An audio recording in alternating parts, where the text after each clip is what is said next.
This is Jonathan Ferguson, the Keeper of Firearms and Artillery at the Royal Armouries Museum in the UK, which houses a collection of thousands of iconic weapons from throughout history. And today he's heading to a galaxy far, far away to look at the weapons of Star Wars Battlefront 2. The E11 blaster rifle. It was the blaster that I wanted as a kid, and here is one. If you want to see more of Jonathan reacting to video game firearms, make sure to hit that subscribe button, and if there are any other games, guns, or mechanics that you guys want to see Jonathan break down, let us know in the comments section below. If you'd like to help out the Royal Armouries Museum and continue to support Jonathan's work, check out the links in the description of this video. Right, over to Jonathan. Do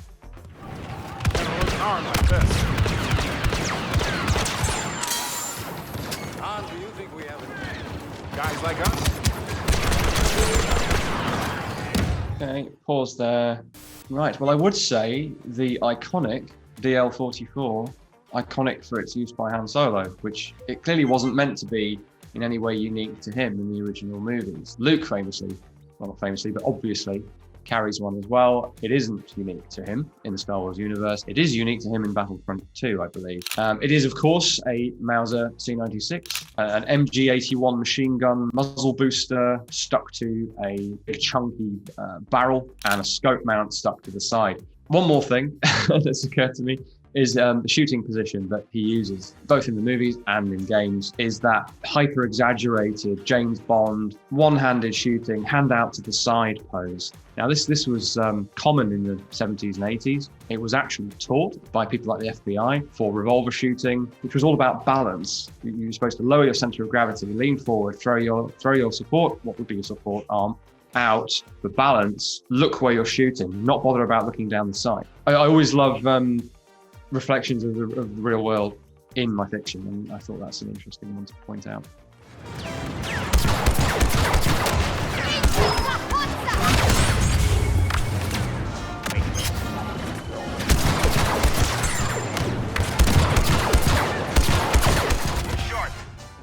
Right, another heavily disguised weapon, and this is the A180 sniper. As you could probably see from the model if you haven't played the game before or seen the film Rogue One. So if you haven't, you should. There is in fact a Luger P08 pistol embedded somewhere in this sniper rifle. Now in the Star Wars universe, we can stick a longer barrel and a stock on something and turn it into a sniper rifle. In the real world, can't really do that.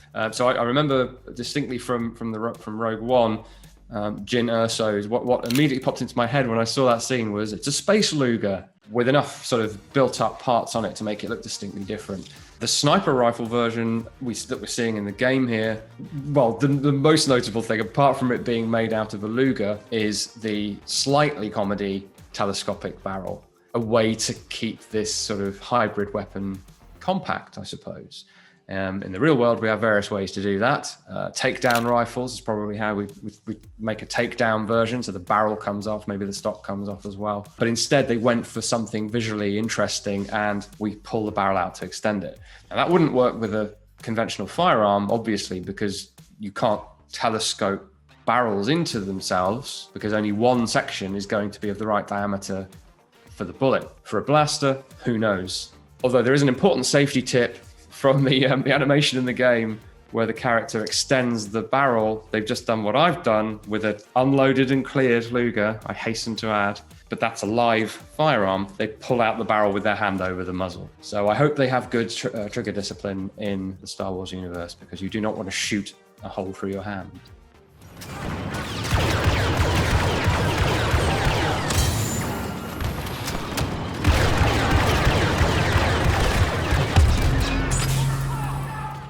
The T21, usually called a heavy blaster, I think, and it's pretty obviously a Lewis light machine gun of the First World War period, which I have here, which is extremely heavy. I've got it because I want to show you the only modification that they made for the film and carried through to the games. All that's happening is the pan magazine that's normally used, well, always used with the Lewis gun, otherwise you haven't got any bullets, is just taken off and thrown away. And as you can see from the in-game model, it's a pretty faithful replica of what's under the Lewis gun magazine, including parts of the mechanism that are specifically for cartridges. that don't exist in the Star Wars universe, or at least not anymore.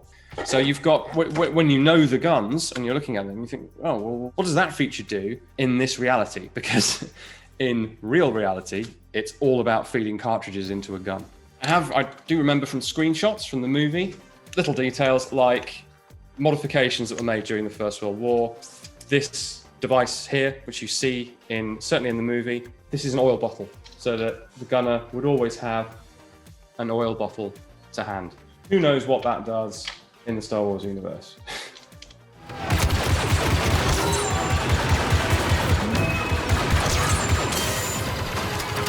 The E11 blaster rifle. For me, this is the Star Wars gun. It's the Stormtrooper standard issue weapon, of course, and our heroes in the original trilogy get their hands on them pretty early on and use them for quite a lot of that film. It was the blaster that I wanted as a kid, and here is one, well, sort of. This is the Canadian C1 version of the Sterling submachine gun, and I'm showing you this because it's the version that we see in Battlefront 2. The actual guns used in Return of the Jedi, because that's the version that's being replicated here, were Japanese model guns, so toys, effectively, replicas. And they were what was readily available and legally convenient, so those were what were dressed up as E11s for Return of the Jedi.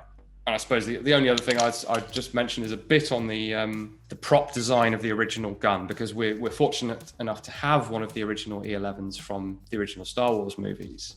And the components that have been put on there are mostly original components, with one notable exception, which is the machine copier counter box that sits on the side of ours. These are over in the museum, so I can't show them to you, but come and see us. That box there was added by Lucasfilm, because our two guns, our Rebel Blaster and our Imperial Blaster, were loaned by Bapti, who created them, where they were rebuilt, and they were loaned back to Lucasfilm for reference to develop the F-11D for the First Order. So what did they do briefly? They stuck stuff to it. They stuck a strip of metal into the cooling hole here, and then attached it to the rear sight and clamped a Sherman tank optical sight to that. They put draw runners, hardware store draw runners from B&Q, I gather, for our UK viewers. Stuck those into the cooling holes. That disguises the cooling holes. And the other key thing, to stop it looking like a 1950s submachine gun with this curved 34-round magazine sticking out the side, was a short magazine.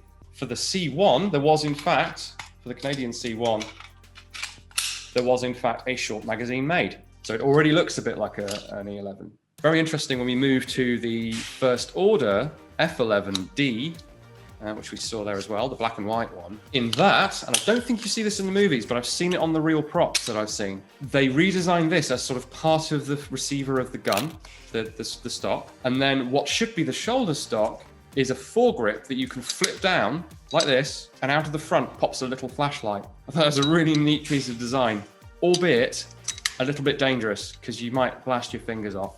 And so that's the evolution of the E11.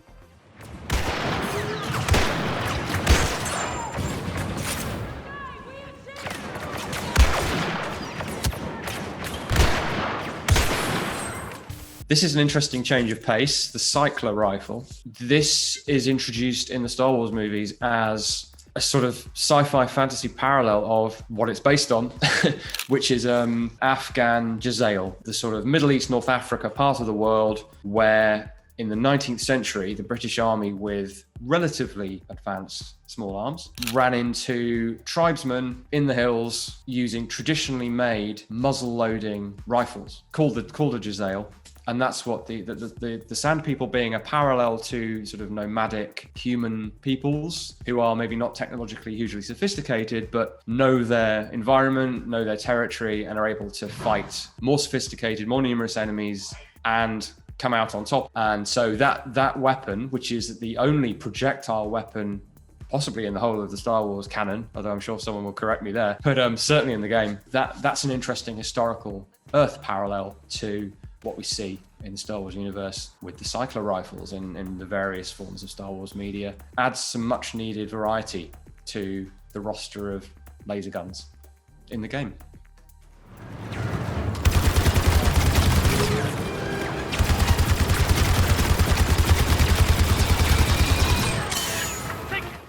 So that's what we've seen there is a fairly non-traditional weapon for Star Wars. What it is, mostly an M60 machine gun, which fits the Star Wars tradition of modifying real-world guns to turn them into some sci-fi fantasy blaster. That fits. So I must admit, I initially thought that this was a video game only weapon, but as is often the case, it's based on something from elsewhere in the franchise. And in this case, it fits very well for what the real gun is. The M60 was and is often to be found as a helicopter door gun, and we see it in Rogue One in that role. That's clearly what it was conceived for that movie. Here, of course, we're using it in the ground role. So it's a nice bit of original trilogy design work that albeit it pushes the timeline slightly further forwards, but not by much. Be careful around that scavenger. The resistance have captured position north.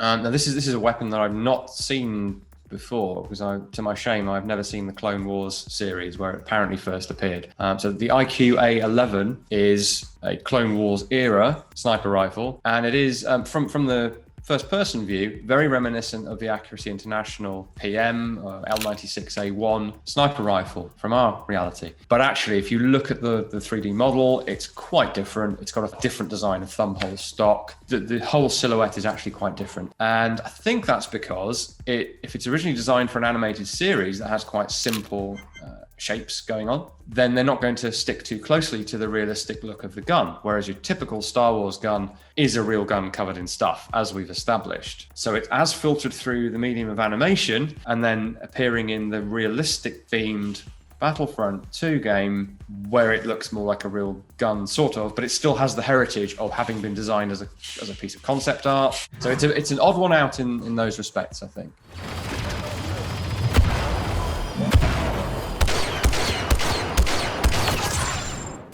So we also saw the sort of handheld, I think it's meant to be an ion weapon, a stun gun, a shock blaster, famously used by the Jawas to incapacitate anything, I suppose.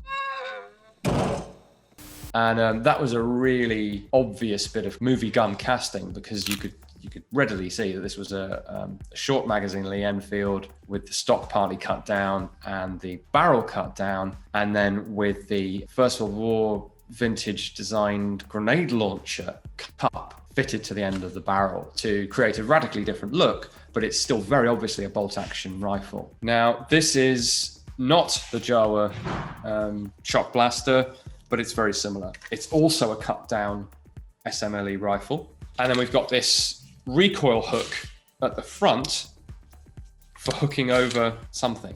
And I suspect that something is the side of an armored vehicle, because this is a smoke grenade launcher. And anything that's large and heavy like that you're firing out of something relatively small and light has a lot of recoil. So perhaps the makers of The Mandalorian are watching this and would like a new weapon to feature in the series. Feel free to steal this design.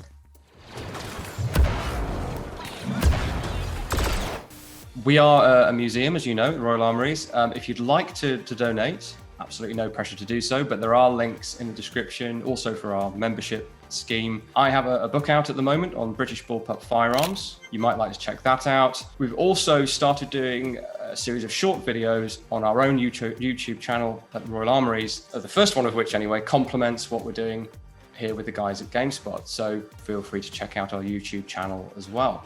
Thanks very much.